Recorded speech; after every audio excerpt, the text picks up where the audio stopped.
Sean bienvenidos y bienvenidas a este podcast. Hoy me encuentro con mi compañero Sebastián Páez Morelos y su locutor aquí presente, Carlos Daniel Álvarez Jiménez. Somos estudiantes de la licenciatura en Ciencias Naturales. Actualmente estamos cursando el 6º semestre y hoy los invito a un viaje profundo por la memoria y la identidad de Colombia, tomando como eje una de las novelas más importantes de nuestra literatura, Changó, el Gran Putas, de Manuel Zapata Olivella, publicada en 1983. También hablaremos de la educación popular y su influencia en Colombia. Por el otro lado también vamos a hablar de Rey Bencos Biojo y Domingo Biojo. Para abordar este podcast se han planteado distintas incógnitas, los cuales desarrollaremos a lo largo de este. Para entrar en contexto, Colombia se conoce como un país de regiones. ¿Por qué? Porque su diversidad no es solo cultura y lingüística, sino también geográfica. Cada región ha construido una identidad propia y esas identidades conviven dentro de un mismo estado. Por ejemplo, el Caribe es sinónimo de mestizaje, resistencia, afrodescendientes y alegría musical. Allí, la cumbia, el bullerengue nos recuerdan la riqueza de su cultura. El Pacífico, en cambio, vibra con la marimba, los arrullos y la profunda espiritualidad de sus comunidades, que conviven con los ríos y la selva. En la región andina, el mestizaje se expresa en la agricultura, en los tejidos culturales campesinos y en las grandes ciudades que se levantan entre montañas. Los llanos y la Amazonía, por su parte, guardan la sabiduría indígena, la biodiversidad y una relación armónica con la naturaleza, que es de vital importancia. Nuestra primera incógnita sería: ¿cuántos idiomas se hablan en Colombia? Para responder esta pregunta hay que tener en cuenta que en Colombia no se habla solo un idioma. Aunque el español es predominante, en el país se hablan alrededor de 70 lenguas vivas, en las que más de 60 lenguas son indígenas, además del palenquero de San Basilio, el creole sanandresano y las lenguas de señas actuales en Colombia. Manuel Zapata Olivella, en su obra, hace homenaje a la fuerza de la palabra. Allí vemos cómo las lenguas africanas sobrevivieron a pesar de los intentos de borrarlas.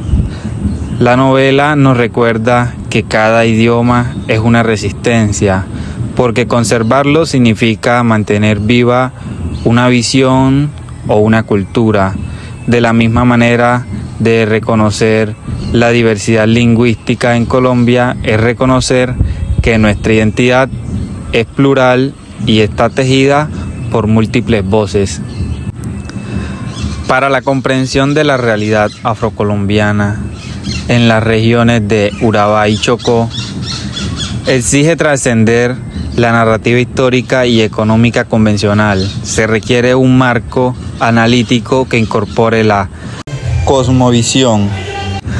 Para la comprensión de la realidad afrocolombiana y en particular la de las regiones de Urabá y Chocó, exige trascender la narrativa histórica y económica convencional. Se requiere un marco analítico que incorpore la cosmovisión mítica y la pedagógica, establecida por la figura de Changó, el dios yoruba del trueno y la justicia, y la praxis política del rey Bencos Biojo, líder del cimarronaje, ambos pilares fundamentales de la educación popular afrocentrada. Este enfoque concibe la historia no como una secuencia de hechos, sino como una lucha épica y espiritual por la dignidad y la autonomía, un conflicto que continúa desarrollándose actualmente. Como segunda incógnita, tenemos qué es ser negro en Colombia. Ser negro en Colombia es esencialmente ser el hijo del oricha. ¿Qué es el oricha? El oricha es una divinidad o deidad de la región de Yoruba, originaria de África Occidental, principalmente de Nigeria, que se extendió a América a través de la diáspora africana durante la esclavitud. Ya teniendo este punto en cuenta, este significado, pues Orichua es aquel que encarga con la sentencia del destierro. Esta identidad no es geográfica, sino comunal, ligada a un mandato de justicia y autonomía. El exilio impuesto por una tradición en la cúspide del poder africano condenó a su pueblo a la ignominia del navío negrero. Este infierno flotante es el primer gran escenario de la resistencia, donde el espíritu no fue vencido a pesar de la brutalidad física. La identidad se forja en esta negación. Se es negro por llevar el legado de la dignidad inquebrantable. El oricha del trueno y la guerra dota a sus descendientes de dos fuerzas vitales que se vuelven el núcleo de la educación popular: el fuego de la justicia, la convicción absoluta de que la opresión es una injusticia que debe ser destruida, y el poder del tambor, el cordón umbilical con los ancestros y la escuela de la memoria. El tambor es la afirmación de que la cultura y la dignidad no han sido silenciadas. Además, la identidad negra rechaza el individualismo colonial. Lo que implica ser negro es ser colectivo, es pertenecer al macuagro, el clan o la estructura de apoyo mutuo. Esta estructura es la unidad social de resistencia. La educación popular tiene como tarea fundamental mantener y restaurar el cuagro, pues enseña que la violencia y la pobreza son estrategias del gran putas, el sistema opresor, para atomizar y destruir la identidad. Esto nos permite responder a la pregunta: ¿cómo llegaron los negros a Urabá y Chocó? La llegada física fue a través de la trata esclavista en puertos como Cartagena e Indias, pero la verdadera llegada fue la fuga, el cimarronaje. Se convierte en la praxis política de la educación popular. Es la negación activa del conocimiento ancestral de territorio, selva, ríos, pantanos, para burlar a los opresores y fundar un espacio autónomo. Los territorios como el Chocó y el Urabá fueron elegidos por sus características geográficas de difícil acceso, lo que los hacía ideales para el establecimiento de los palenques. Bencos Biojó es el líder que transforma la fuga en fundación. Él consolida el palenque como una nación libre, la máxima expresión de la educación popular. Una escuela y política militar que enseña autogobernanza, a crear sus propias leyes y a conservar la lengua criolla y los ritos como un acto pedagógico de resistencia.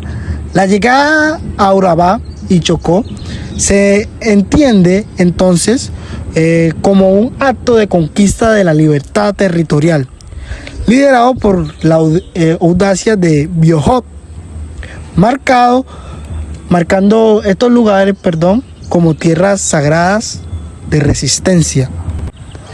Esta visión nos lleva al análisis de Urabá y el Chocó en el presente. La pregunta es: ¿por qué Urabá y el Chocó son pobres? Se habla que la miseria no es explicable por la escasez, sino por la traición continua al pacto de la libertad de Biojos. La pobreza es la manifestación terrenal de esta justicia negada. La pobreza es un arma política utilizada por el gran putas moderno para anular la autonomía cimarrona. Urabá es rica en tierras para el banano, pero la riqueza no se queda en el cuagro. El modelo de enclave es el análogo moderno del sistema esclavista, donde el fruto del trabajo es desviado. El fuego de Changó en Urabá se manifestó históricamente en el sindicalismo bananero, la forma contemporánea de la educación popular que exigía la dignidad. La violencia extrema contra los sindicatos y los líderes es, por lo tanto, la continuación simbólica de la ejecución de Bencos Biojo. La negación a permitir la autonomía económica, por otro lado, el Chocó es pobre por la maldición del oro. El oro y el platino son riquezas destinadas a los hijos de Changó. Son robados a través de la minería ilegal y extractiva. Esta explotación no solo roba el metal, sino que contamina los ríos, el sustento de vida del cuagro, destruyendo la posibilidad de la autosuficiencia.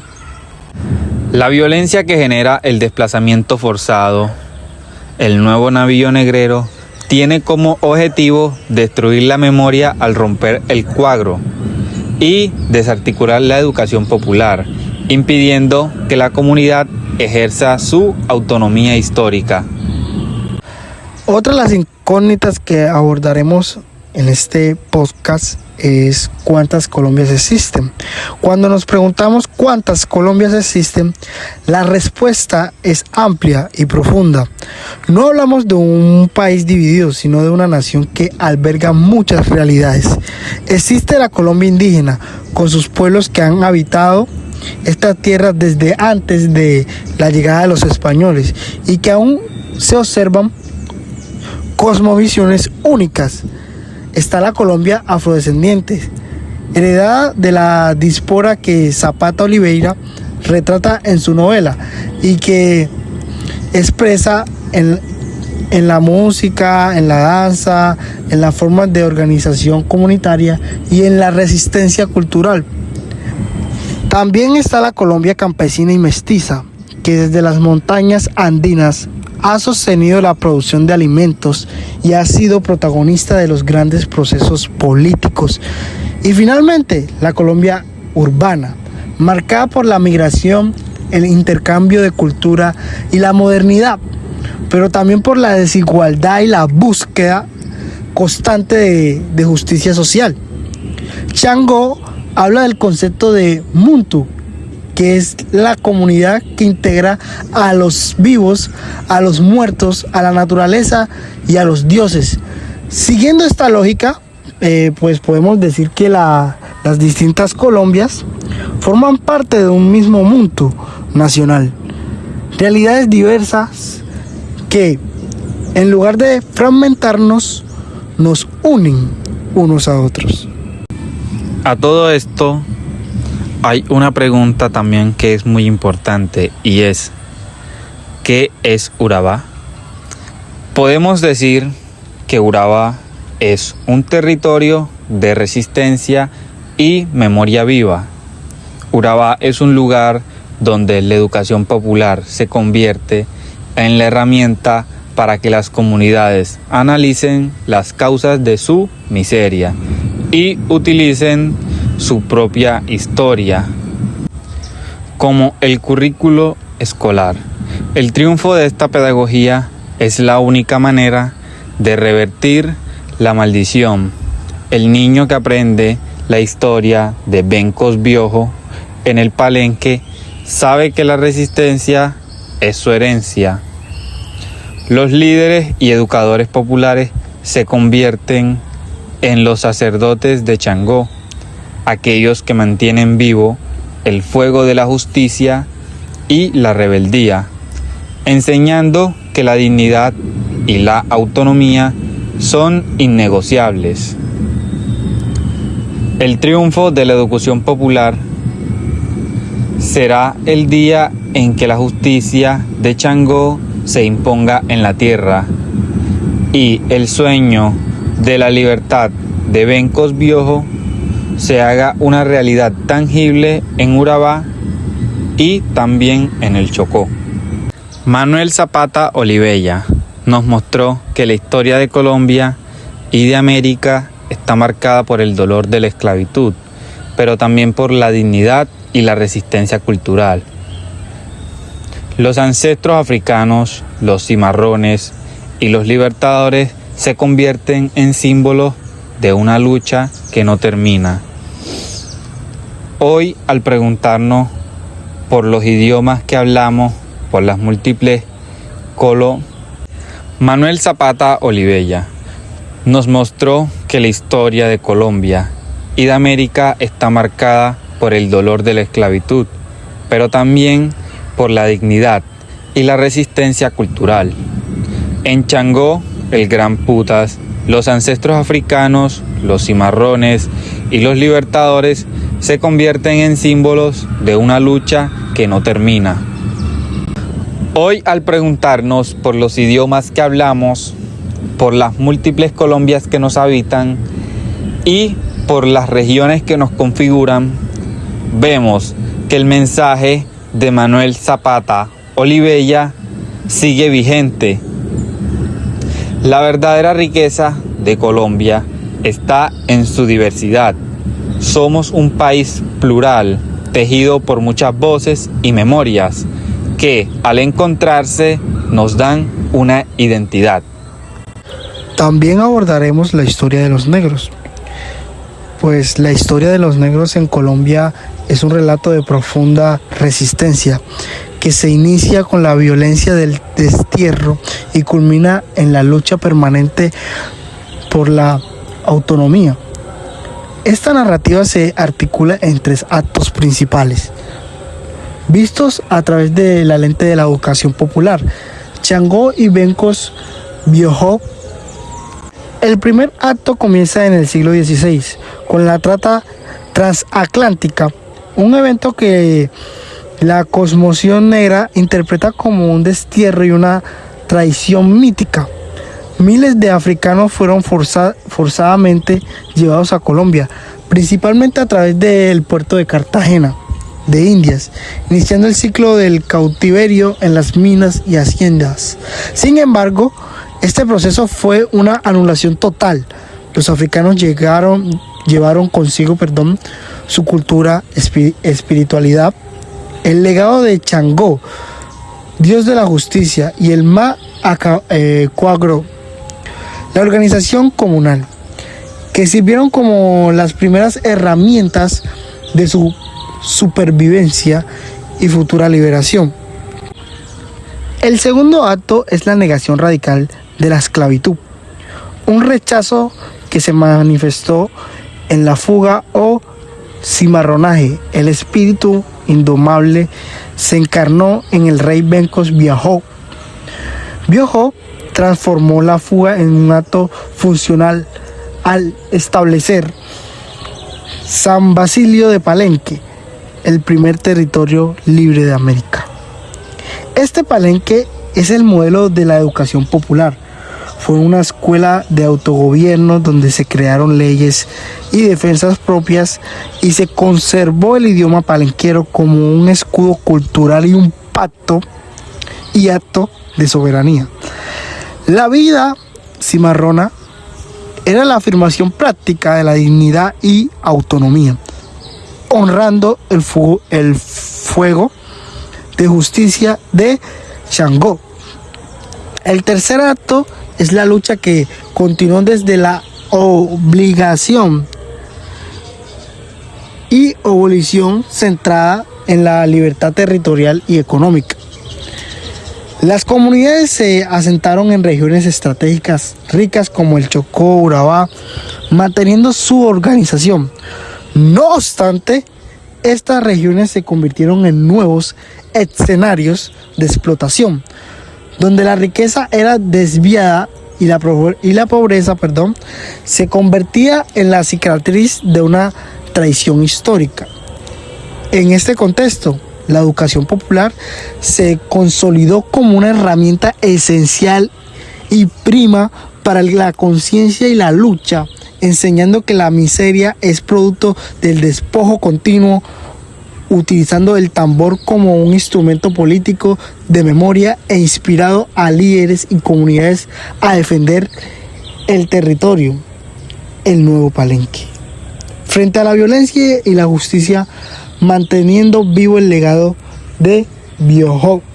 Muchas gracias a todos por escuchar este podcast, ya que en él abarcamos distintos temas, como el saber de dónde venimos, el saber que Colombia es un país de lenguas, de culturas, de memorias y de regiones, una nación donde existen muchas Colombias, pero todas dialogan un mismo territorio.